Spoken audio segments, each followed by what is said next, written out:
নমস্কার বন্ধুরা, আপনারা কেমন আছেন? আশা করি ভালো আছেন। আজ আবার একটা নতুন রেসিপি নিয়ে চলে এসেছি। আজ বানাবো চিংড়ি মাছের মালাইকারি। দেখে নিন বন্ধুরা, এই রেসিপিটা আমি কিভাবে বানাই। মালাইকারি বানানোর জন্য আমি 6টি চিংড়ি মাছ নিয়ে নিয়েছি। আর নিয়েছি জিরে গুঁড়ো, হলুদ গুঁড়ো, লঙ্কার গুঁড়ো, কাশ্মীরি লঙ্কার গুঁড়ো, নুন আর নারকেলের দুধটা নিয়েছি। আর আদা, রসুন, কাঁচা লঙ্কা আর কটা পেঁয়াজ পেস্ট করে নিয়েছি। প্রথমে আমি মাছের উপর নুন হলুদ দিয়ে ভালো করে মাখিয়ে নেব।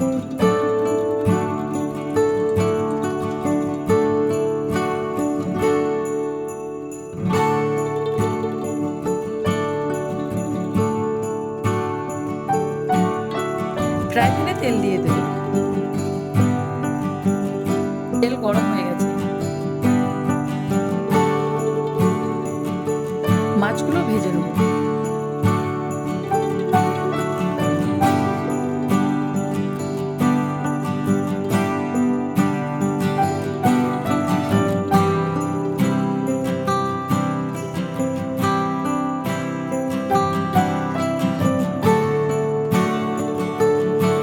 দেখুন বন্ধুরা, দু পিঠ ভালোভাবে ভাজা হয়ে গেছে। এবার তুলে নেব। ওই তেলের মধ্যে পেস্ট করে রাখা পেঁয়াজ দিয়ে দেব।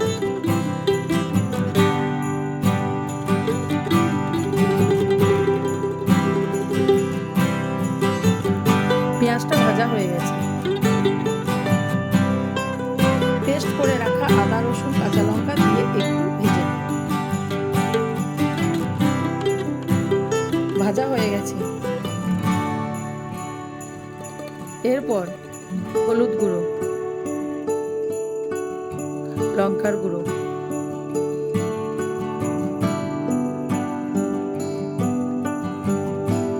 নুন, জিরের গুঁড়ো দিয়ে দেব। এরপর সমস্ত মশলা ভালো করে কষিয়ে নেব। মশলা কষা হয়ে গেছে। একটু জল দিয়ে নাড়াচাড়া করে নেব।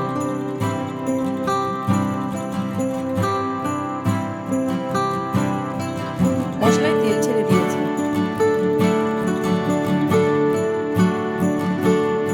এরপর মালাইটা দিয়ে দেব।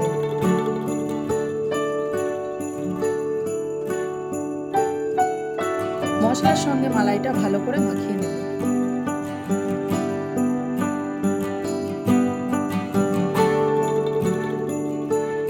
দেখুন বন্ধুরা, মশলা ফুটে গেছে। এরপর ভেজে রাখা মাছগুলো দিয়ে দেবো।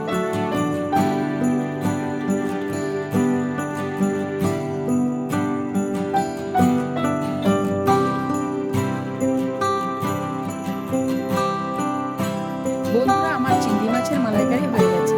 একটা পাত্রে তুলে নেব।